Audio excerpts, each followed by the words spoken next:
welcome to another episode of Two Guys and a Chainsaw. I'm Todd. I'm Craig. And today we decided to go a little foreign with the 2008 Swedish film Let the Right One In. Now this has actually been remade in the US to Let Me In, I think is what it's called. And I've actually seen that one before this. I had not seen this film before, and you hadn't either, right? I wanted to see the original first before I saw the American remake, but circumstances, I don't remember. I just ended up seeing it, and I fell in love with that movie. I was like, man, if this is what the remake is like, the original's got to be awesome. And I certainly felt the same way about the Swedish film that I did about the remake. I don't know. What? How did you feel about that? Gosh, I don't know. I was really interested to see what you had to say because I haven't seen either. I, too, kind of felt like I should see the original before seeing the remake, even though I had heard good things about both. So, I mean, I guess the question that I have for you is, how similar or different are they? You know, they're not that different, but they're different in... And it's been a while, so I can't really tell you precisely. But I can tell you the American one is a little more Americanized. The horror elements are a little more horror, but not to the extent that most horror films are. I think the director of that film really respected the original material and tried to keep it as true to the Swedish original as possible. And so what you get with that film is very much what you get with this film. A very melancholy, sad... and sweet in the same kind of way. Very European style film, really. It's a great remake, and the actors in the original and in the remake are fantastic as well. And so many of the same elements are kept that it's almost the same film, but with a twist that makes it. And I don't mean like there's like a twist in the plot or anything, but I just with enough of a different style that I think it's worth seeing both.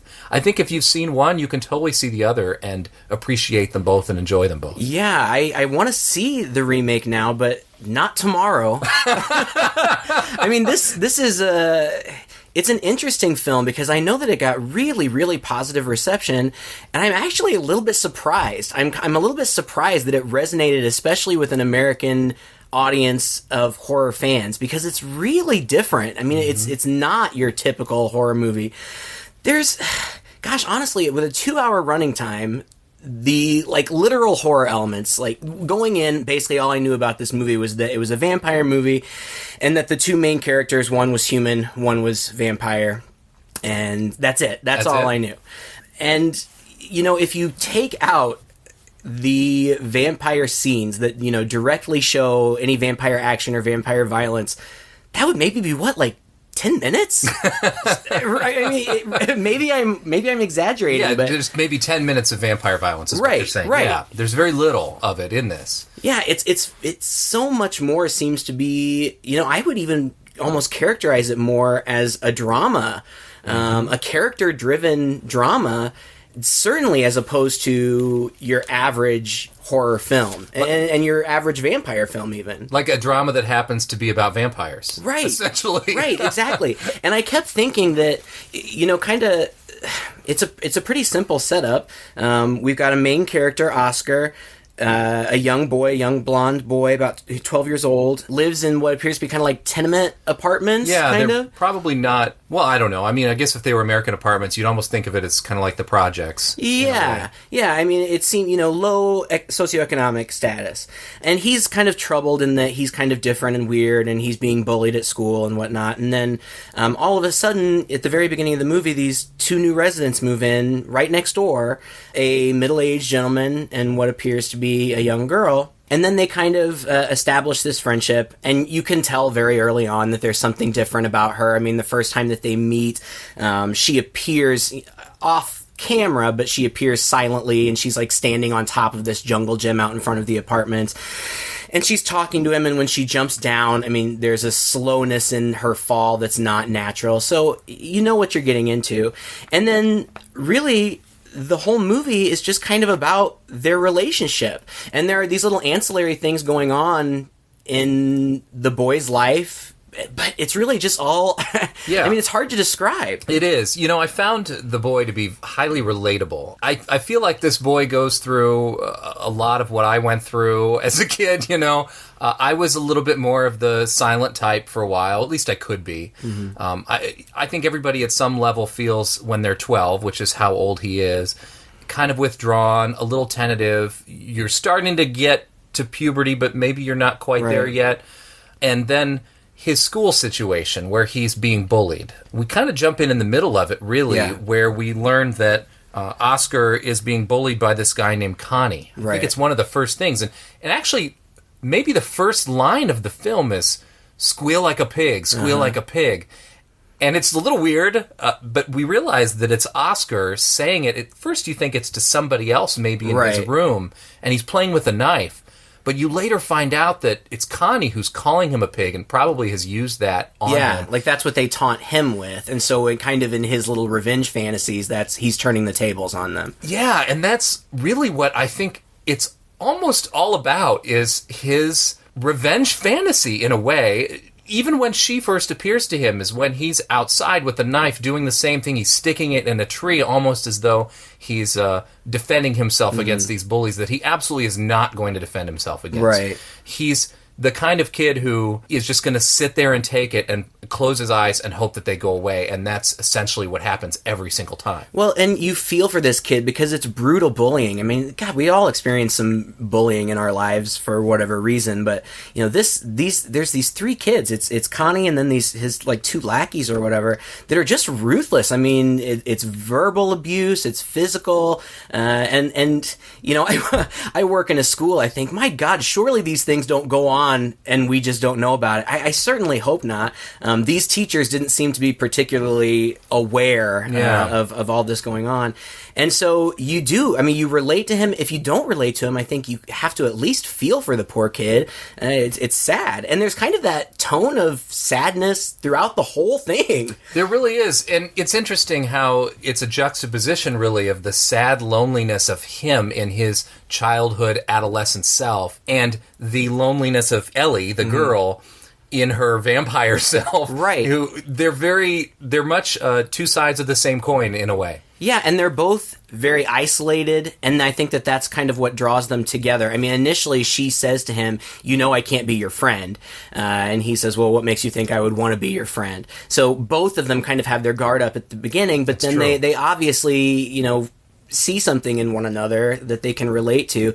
And that's what I was thinking. You know, her thing is vampirism, but it could have been something else. Yeah. It could have been race. It could have been poverty. It could have been mental illness. It could have been an abusive family member. Right. Anything. Right, exactly. And the fact that she, you know, her conflict really comes from the fact that she has to have blood. You know, she's got this caretaker who I guess is kind of trying to help her out. It seemed to me that the arrangement that they had was that maybe he could be more discreet, I guess. Maybe he could be the one to go out during the day. And yeah, it was an interesting thing. The first kill we see in the movie is actually him. He does it.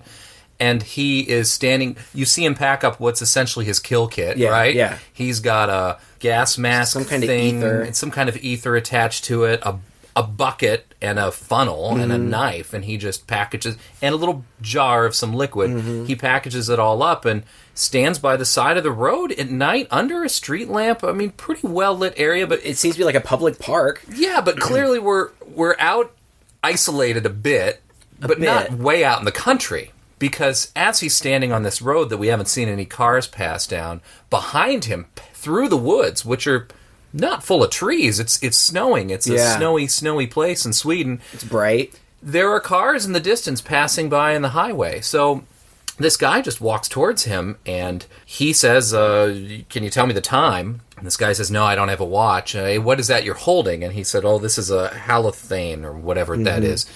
And he says, well, what's that? Well, you're going to be the first person to find out. And he basically knocks him out with it, pulls him up, hanging upside down to the tree, slits his throat, just sort of like you bleed cattle. Right.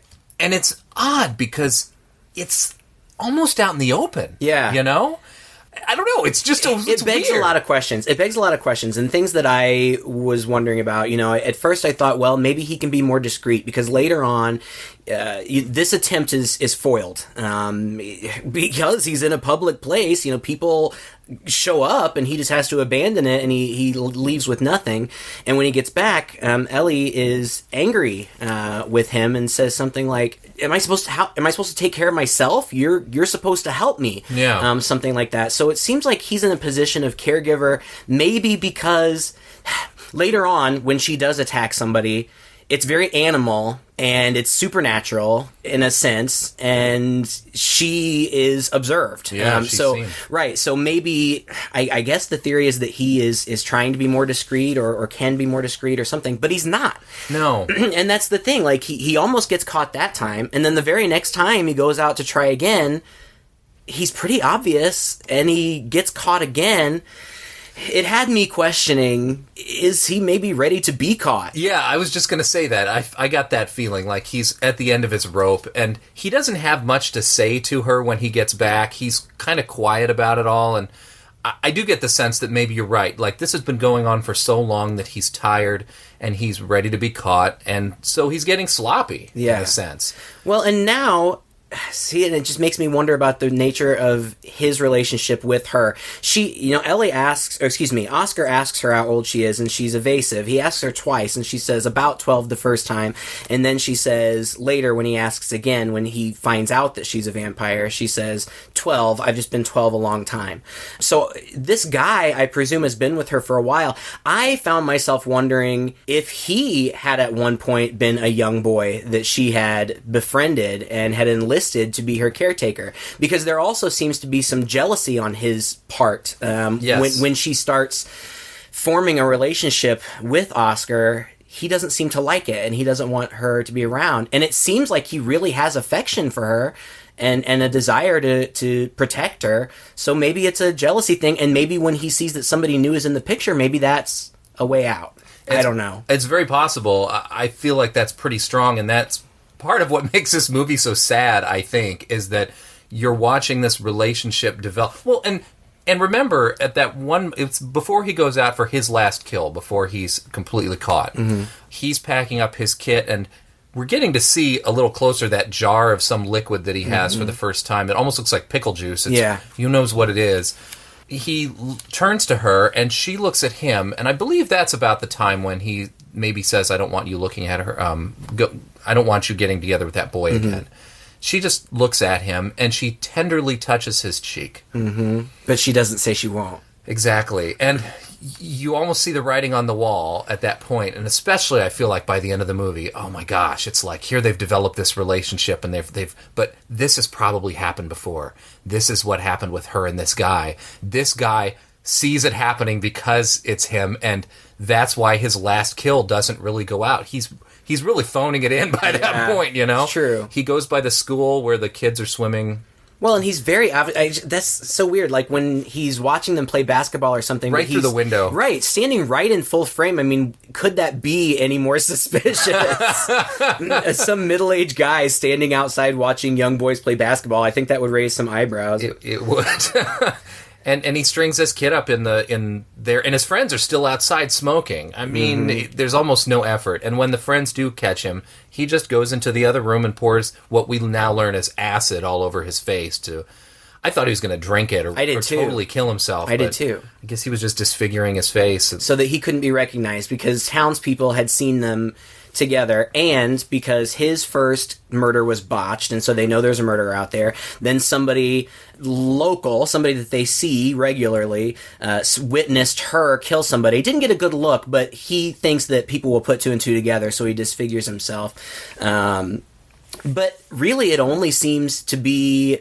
Well, A, okay, fine, so people won't put two and two together. But B, when she comes to see, when she hears on the radio that this mysterious man has been arrested, she goes to the hospital, and she visits him, and we get to see, she goes in and asks the nurse where he is, and she says, well, 7th floor, but it's restricted, and after she runs out, the nurse runs after her, I guess, and we kind of see her scaling up the side of the window. So we get this, she's full vampire. She's got all the vampire stuff. But when she goes goes to visit the guy, and we're not just being negligent and not saying his name. I don't think he was ever given a name, was he? Absolutely not. She opens the window.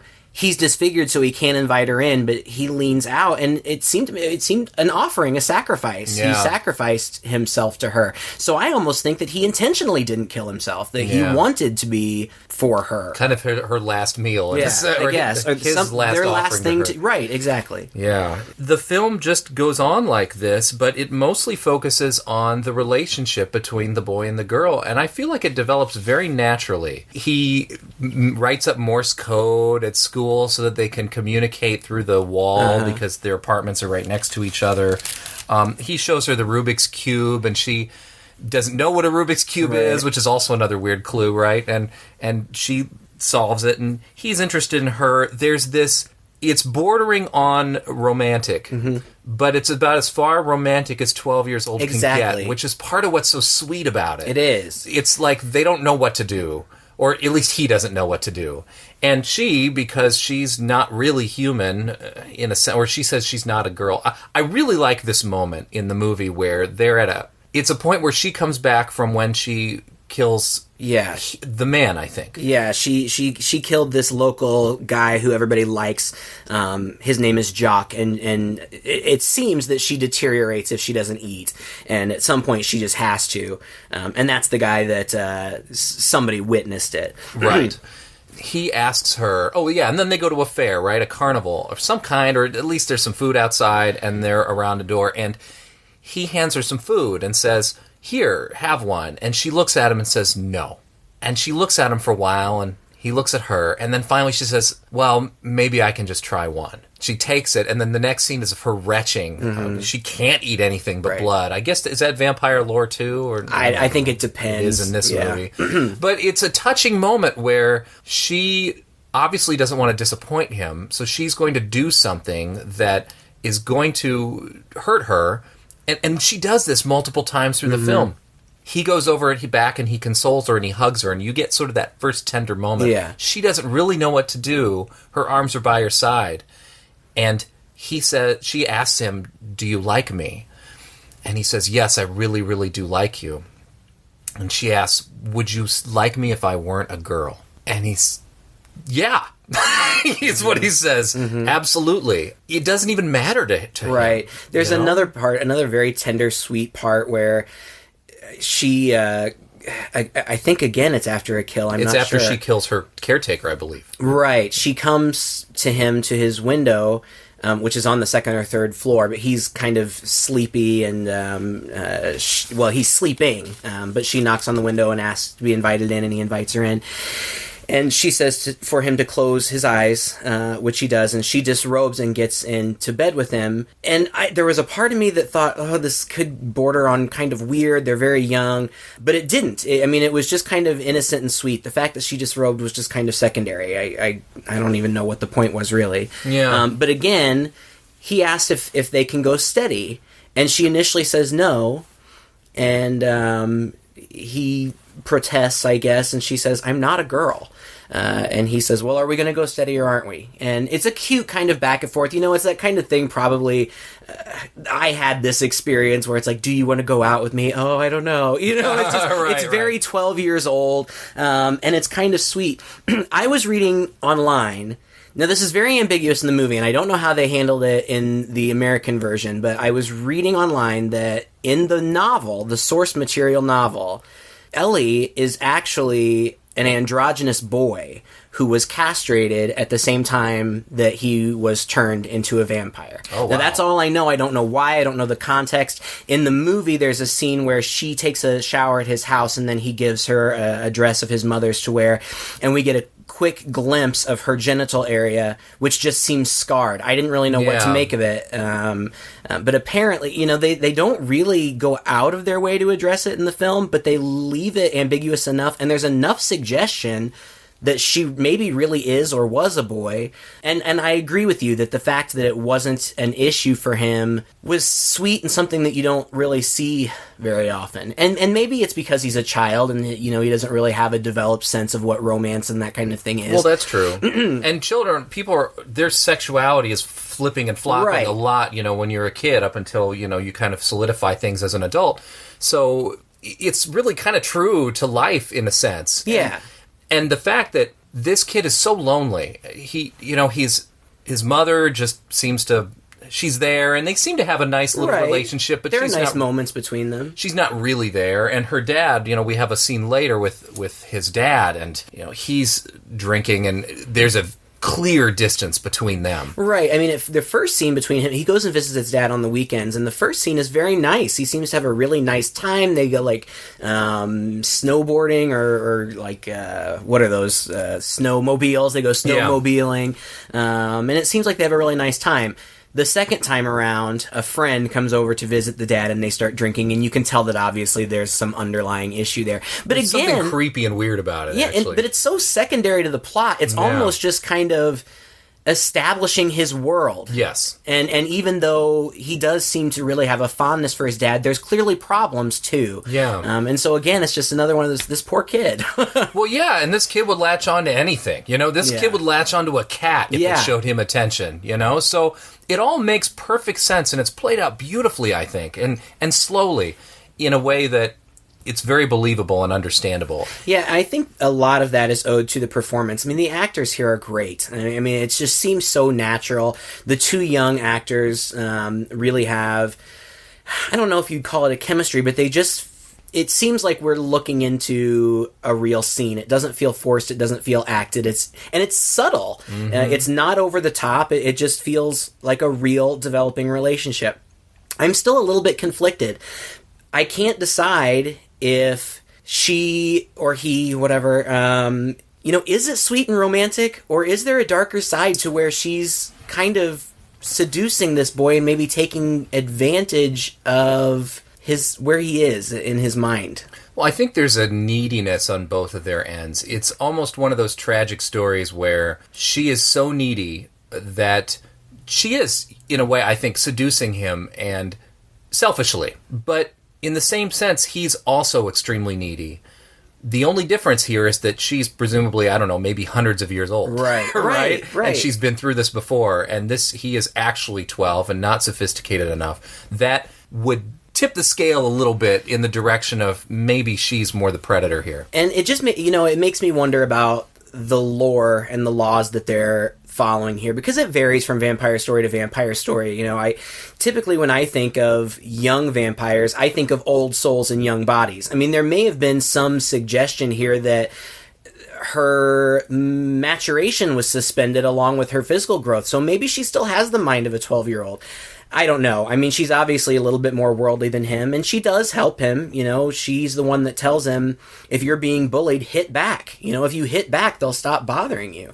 And she maybe pushes a little too hard. He may eventually take it a little far, but it works. The bullies in one scene confront him, and he does exactly what she told him. He strikes out with all his force. He actually ends up injuring Connie, the main bully, pretty seriously, but it gets them off his back for a while. Yeah. And until Connie can bring in the bigger muscle, which I guess was his older brother, I think somebody so. was that? Right, because back from college or something. Yeah, the only indication that we get is that the bigger kid kind of gives Connie a hard time, and Connie just kind of playing around with him, and he says, "Give me your keys," and Connie says, "Why?" "Because I want to go home. I'm going to get home before you." So I assume they're brothers. Well, the interesting thing I think about the bully scenes in this film is that, when you mentioned the vampire scenes are about 10 minutes long, also, it seems like the bully scenes are the scariest scenes in the film. Yes. I keep getting flashbacks to Karate Kid in a way. Mm-hmm. I don't know if you've seen that in a while. Yeah, I just watched it yesterday. Did you really? Okay, so this is good.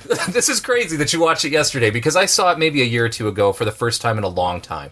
Obviously, probably a favorite of yours just as much as it was mine growing up.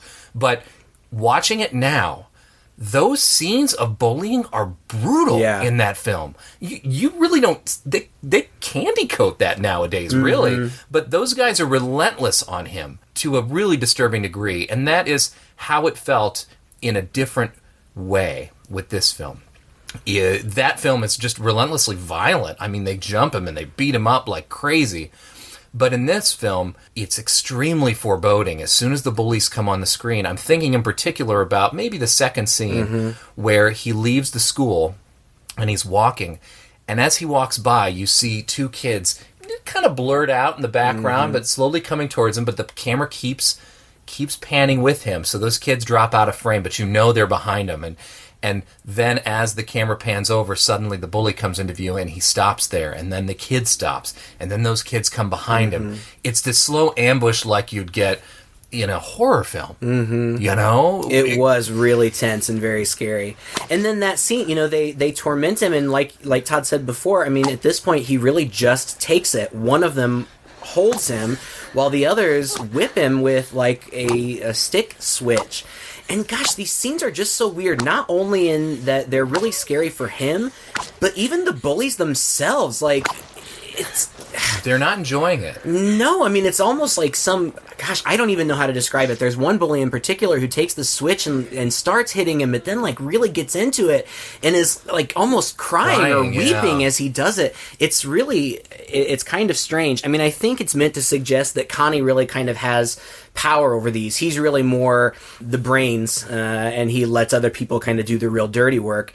But even just that dynamic is grim and dark. It is. And it's also, I think, part of what makes this film so beautiful is it's so real. The bad guys, just like we were talking about with last week's film, how the good and evil isn't clear-cut. This is another perfect example of that movie. Obviously, the girl, she has to kill in order to live, and that's the vampire thing anyway. And so that is already a ambiguous evil, in a sense.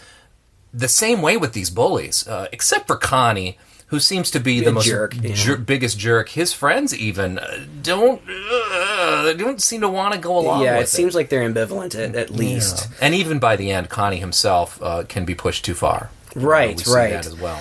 I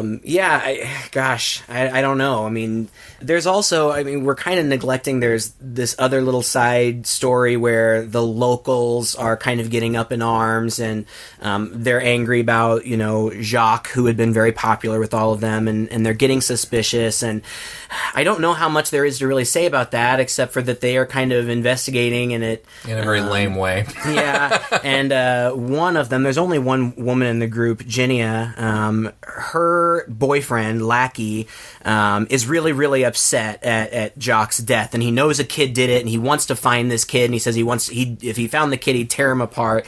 It's because they've talked to this guy, Gosta, I believe, who was this crazy cat man. And he's the one who saw it happen. Yeah. Right. But he doesn't want to go to the police. He's pretty frightened by it all. And so he's the one who clued them in to what's going on. Well, Lackey and Ginia kind of get into a spat. And, it's kind of silly. It's not really important. They get into a spat, and she goes off alone.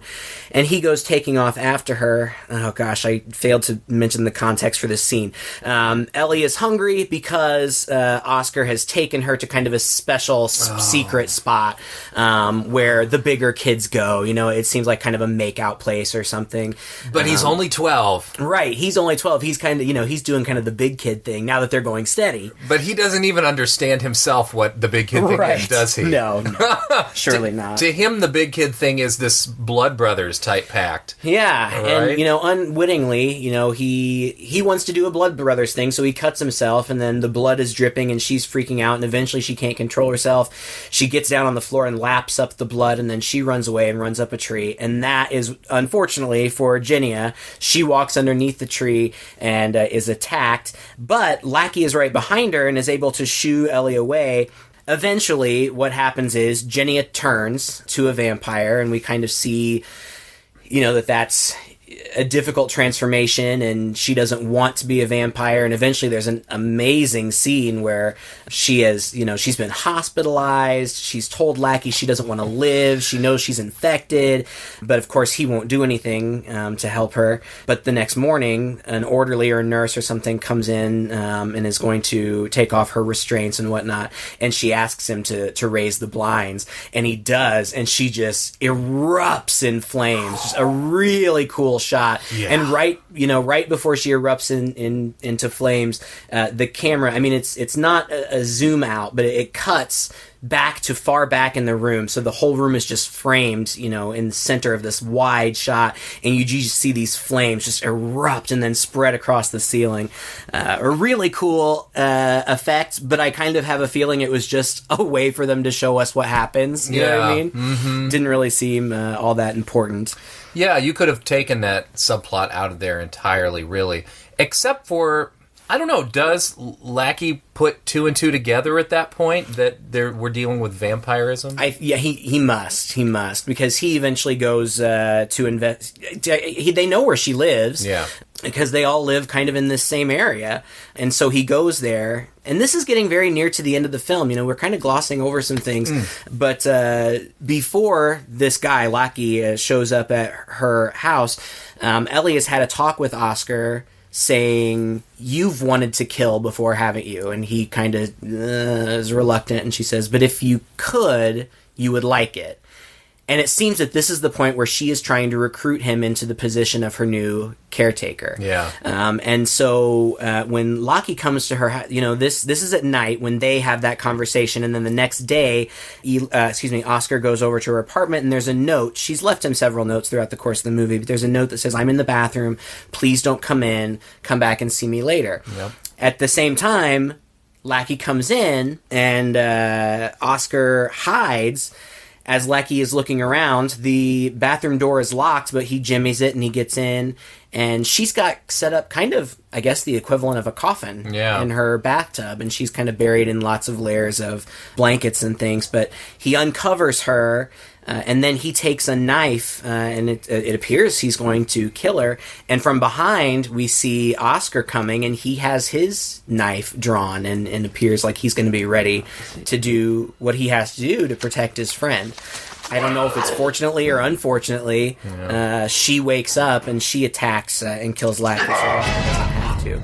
But that really kind of cements the bond, I think. She thanks him, because his yelling, no, is what wakes her up. And did you think he was going to kill him? I thought if he had to, he would have tried. Yeah. I didn't think that he probably could have overpowered. This was an adult, a big guy. Even with a knife, I don't think that he could have overpowered him, but I do think that he would have tried. But again, attention is drawn because people have heard this scuffle, and they can hear shouts and things coming from other apartments. And she says, I have to leave. I mean, it's obvious that she's going to... She can't stay there. There's a dead body in there. So she's going to have to go. She says, I have to leave. And it appears that that's going to be it. And then, again, it's kind of sad because then we kind of follow Oscar around again. And we see that the bullies have him set up. Or they're setting him up. And again, the bully scenes are scarier than the vampire scenes. Yeah. When, Oscar gets a phone call from one of the bullies and says, hey, I hope you're going to come to swim practice tonight. What you did, and this is one of Connie's friends, said, what you did to Connie was kind of cool. He kind of had it coming, so come on. But then when we see on the other end of the line, that kid is actually surrounded by Connie and the other lackeys and the big brother. Oh, man, I was scared. I thought they were going to kill him. Yeah, it's terrible, and they get really close to it. The ending of this film and the ending of the American version are pretty much the same. I do remember, I think I enjoyed actually the American version better in that scene. I just felt like it was shot in a little more interesting way, but it was shot in a very similar way. They created a version outside to get the adult out of the building. They've set fire to one of the dumpsters, and they come in and kick all the kids out of the pool. And it so happens that Oscar is the only one in the pool, and I think it's that one of the kids who's sort of ensured that would be the case. Mm-hmm. He's standing by, and the bigger kid comes in and has a knife, and tells him he's going to have to stay underwater for 3 minutes. And if he does, he's only going to nick him. But if he doesn't do the whole 3 minutes, he's going to stab him in the eye. And kid says that's impossible. And then he grabs his hair and he puts him underwater. And he's going to hold him down there, figuring he's going to drown this kid. And even at that point, Connie himself is looking on like, I'm not sure this is cool. And the one kid with the switch, who had earlier obviously not enjoyed it as much as he thought he would, it basically sits down and cries. But they're all going to sit there and let it happen. Right. It's that, again, it's such a kid thing where you're just not smart enough. Right. Or you feel powerless. I mean, you know what's happening is bad, but what are you going to do? Yeah. And while he's underwater, and this is what makes this scene so cool. Oh my gosh, it was such a cool scene.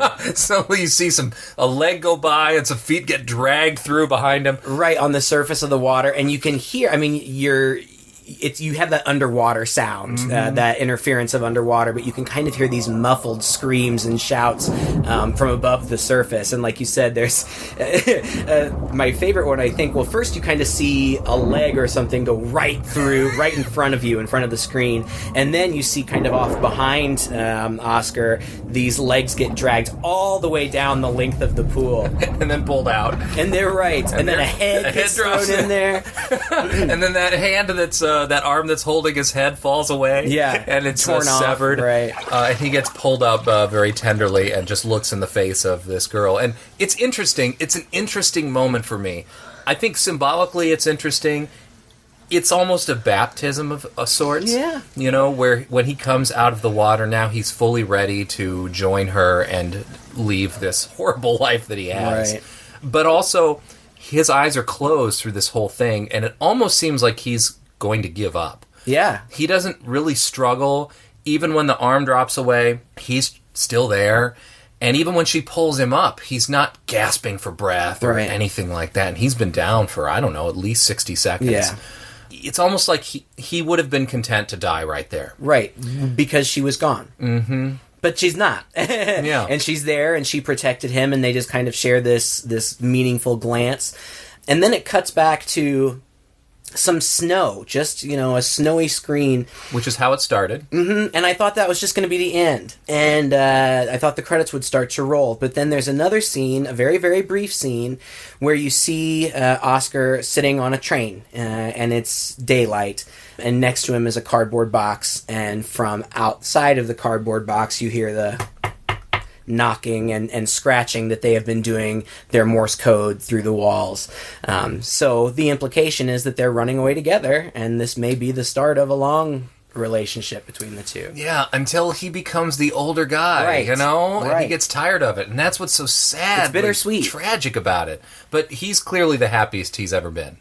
And maybe this girl guy, maybe Ellie, has this knack for hooking up with people who need her the most. Maybe. Because she needs them the most. It would be nice to think that. I would hate to think that it was more sinister. I don't know. I'm a little bit torn. And I think that that's a good thing about this movie, is that it is ambiguous. It doesn't just lay it out there for you. And like you said, there are shades. It's not good and bad or good and evil. It's really more human. Yeah. Ironically, in the vampire, that she might be being selfish and trying to be helpful and sincere at the same time, as I'm sure we all have been at some point. Well, I think there's a case to be made for the fact that she's mature enough to know exactly what's going on. And maybe the strongest indication of that is that scene where she kisses him.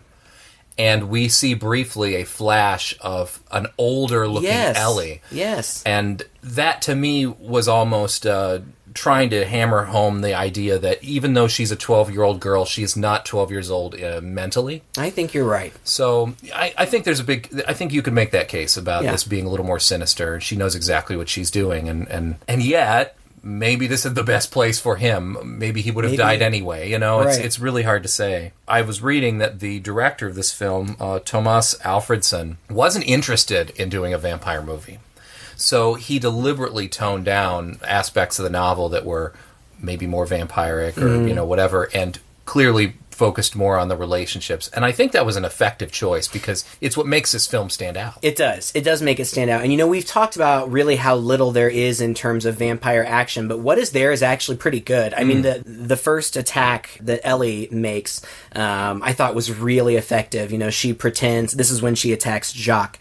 She pretends to be in need of help. She's kind of under this bridge, and he very gingerly picks her up, and then in just the blink of an eye, she just goes completely animal savage on him, like locks him in a bear hug, and it's very violent. He's still supporting them both on his legs as she's kind of, eating him, and it made me jump. It was a scary scene. I thought that it was done really effectively. So, it's not that that's not present at all. It's just not the focus. And so I feel like you should know that going in, depending upon what type of experience you're looking for. That's true, yeah.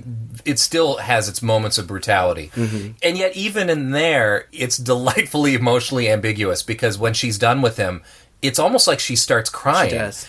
And she looks at him, and she kind of looks around, and she looks back at him, and then twists his neck before puts she him out of his misery. Yeah, and there again is a point where the most effective villains, I think, in a film are the villains where you feel some sympathy for. Right. And you definitely feel sympathy for this girl in this film. Agreed. To the point where you almost hesitate to call her a villain, in a sense. Right? Yeah, I totally agree. I really appreciate that it takes its time with the cinematography. I appreciate that the film puts you in that mood from the beginning, that this is going to be a slow, dramatic film. And that makes the horror elements that much more shocking because it's surrounded by such calm and serene material. Very melancholy throughout. It is. You don't really ride a roller coaster of emotions in this film, I think. You almost just have this impending sense of dread through the whole thing. Well, and that, that's good. I mean, that's difficult to do, I think, and especially to maintain that for 2 hours. I did not think it was boring. It was a little bit slow-paced, and frankly, I do think that they maybe could have done a little bit of editing of some of the side stories, especially the locals. I mean, I get it, and it was fine. It was acted, directed well, nothing wrong with it. Maybe not so necessary. They maybe could have trimmed the time down a little bit. But generally speaking, it's beautifully made. It's beautifully acted. And it's different, and I think that it'll have you thinking, and not in a bad way. But I wouldn't say it's a fun movie. No, you know what I mean? Right. It's not one you're probably going to pop in and watch again. Do you think? Well, unless maybe with the right person. Maybe with the right person, somebody who would appreciate what it is. But yeah, it's not something that you're going to stick on in the afternoon to clean your house. That's for sure. I would highly recommend seeing the remake. And I don't say that very often because usually remakes suck. This one really is a different enough movie that still plays enough respect to the original that it is like seeing a different movie. It is nice to see two different takes on the same story because I think the story is that compelling and it's just so different that it's fun to watch. So I'd recommend it. It's a well-made film. Well done. Very well done. Thank you again for listening to another episode. Please, if you enjoyed this podcast, forward it to a friend. Check us out on Facebook. We're on iTunes, where you can subscribe to us, also on Stitcher. Send us a comment. Let us know what you think. I guess we have some activity on our Google Plus page, too. So if you're one of those nerds like us who are into Google us, Plus, right? Check us out there. Maybe that's where the action is. Until next week, I'm Todd. And I'm Craig. 2 guys and a chainsaw.